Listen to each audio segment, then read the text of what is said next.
idea came to us, in fact, this her idea, and that we had this idea then explored in Vienna some time ago, and that today we are sitting here really with some good hope in order to achieve some progress in this kind of joint cooperation and joint projects.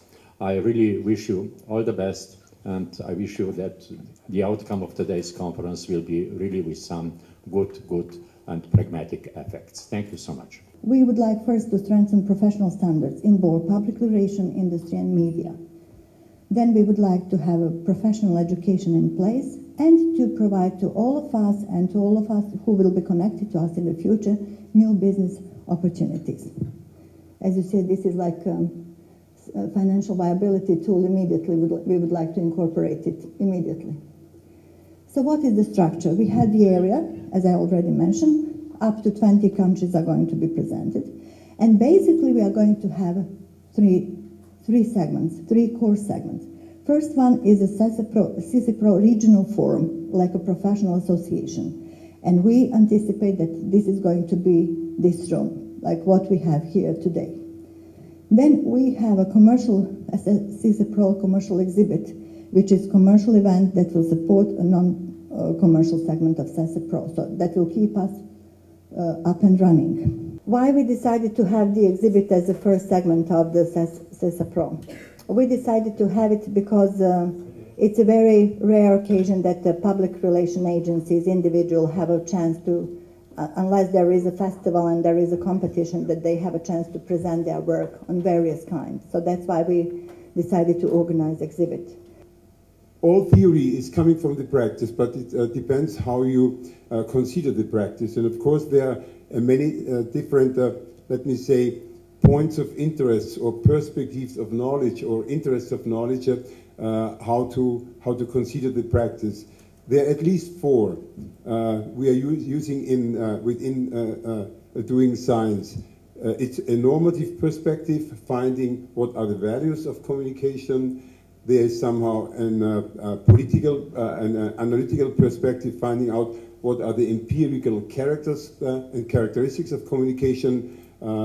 And there is a critical perspective, finding out what are the criteria of how we can define communication as we understand it.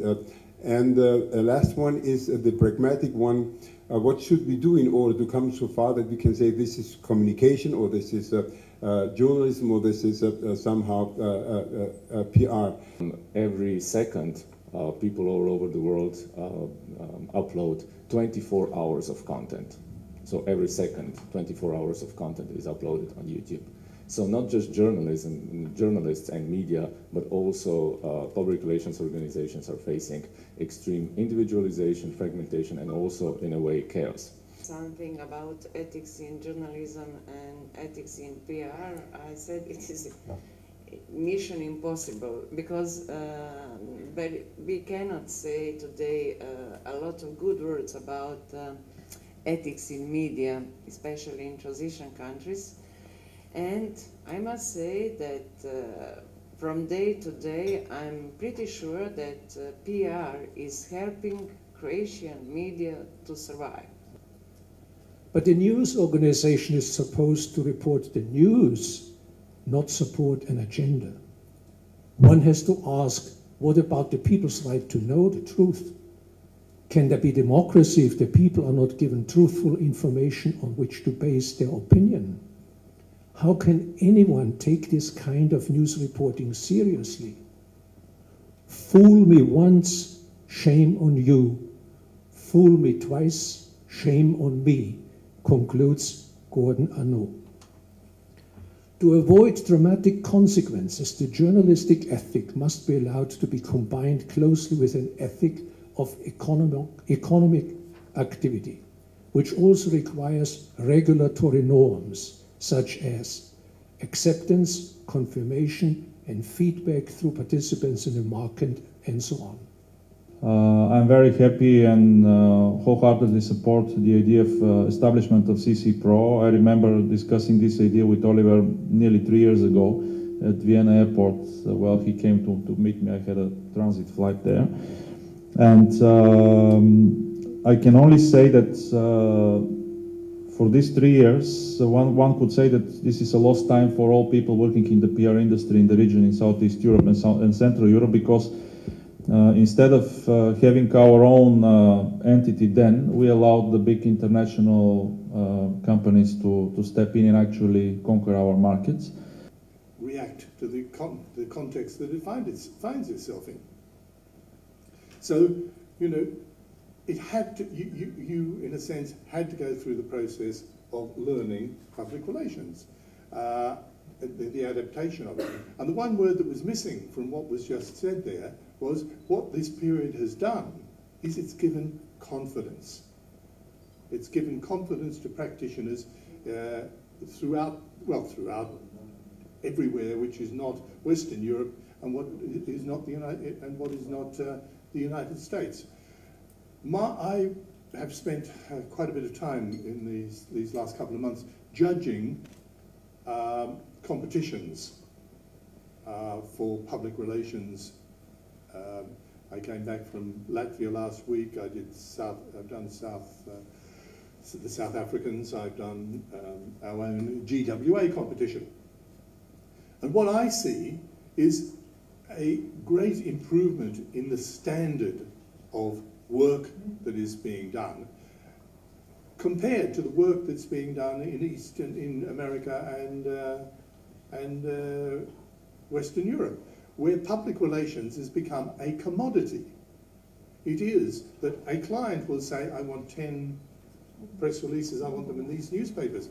Not, I want some creative thinking. And that's where I think there is a justification for a great deal of pride in what public relations is doing in this region. And the way I express it is the center of gravity of public relations is no longer in the middle of the Atlantic. It has moved to the east. If you want to know the right answer, you don't have to look in this way. It is not about disseminating information. Even more of manipulation is going on the other side, hiding the facts in front of your eyes. So a lot of people in banking business, in investment, international investment, I will not mention the politics, are now actually expecting from public relations professionals to do that for them, to hide the things they don't want to be seen, and actually let's just have it as a fun between ourselves. But I was very much surprised to discover a couple of months ago a very small, very short actually, press release from the United Nations. They disclosed that the work of one of their departments will be public. Actually, the department has been existing for more than 17 years, and the name of the department is the Department for Potential Contacts with the Representatives of other civilizations. Extraterrestrials, yeah. The profession solved theoretically 100 years ago, and that is that there is one public.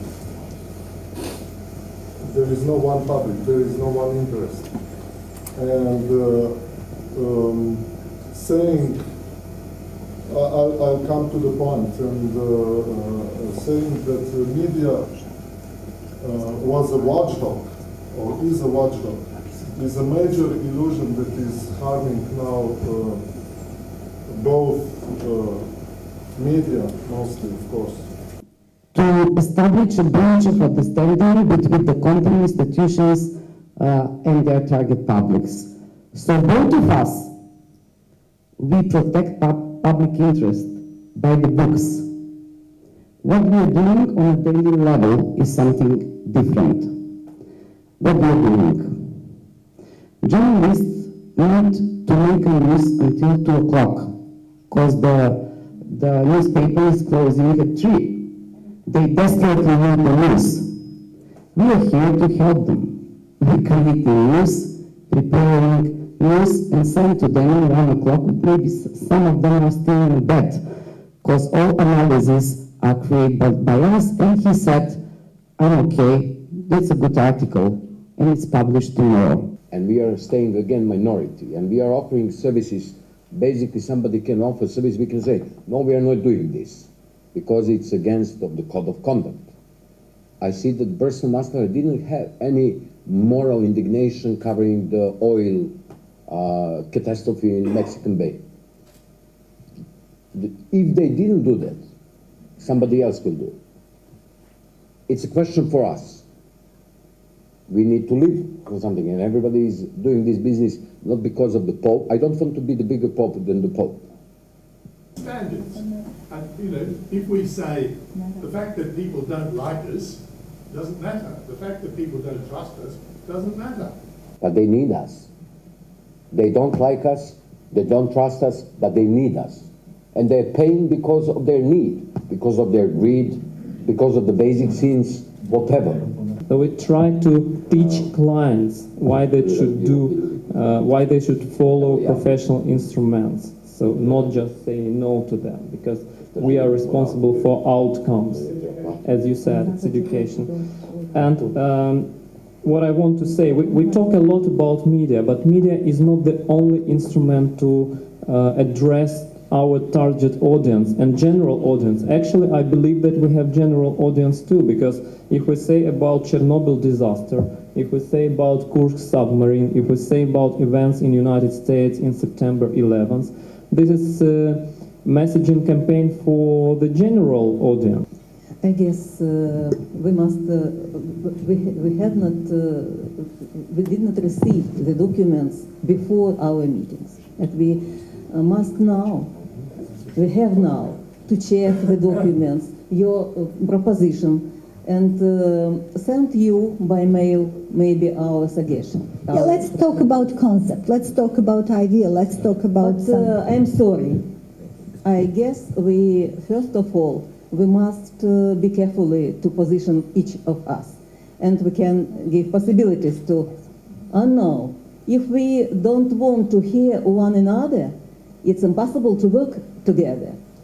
We have a common problems, and we have a and all of us understand what we have in our countries. It's a common problem. I would suggest that you try and do the exhibition in association with someone else's public relations conference. So you're launching Secepro in that context. And third, as far as education is concerned, what I think you need to be looking at as a first step is to discover how many of these education organizations are operating according to the Bologna standards, so that there is recognition across it. So those are my three proposals for you.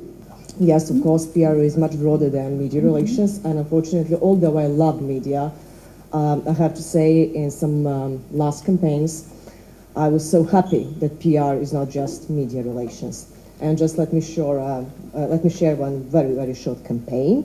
Mainly, I'm working with non-profits and with public sectors, so actually I'm not selling for my clients. It's much better maybe to organize some group of people, 3 or not more than 3, just to develop the first idea of Samra and to send to all of you just to check and is it possible to do anything? That is for me, that is a question. But I mean, long stories, I mean, we can organize different meetings to discuss about what is a media, what is a PR, what is a connection, what is the differences and other things. But take less active approach, and that's fine. I mean, we are busy people. We are catching one mail at a time, at the second. So I understand how busy we are. But whatever you can do in order to first clarify the problems and situation in your country. Second, support this joint effort. And third, incorporate this effort into the existing one in the region, in the Europe. So and then an old man in the back row stood up and said, "Comrade Commissar, I'm also for the Republic, but how do you eat it?" So we are all for Secepro, aren't we? How do we eat it?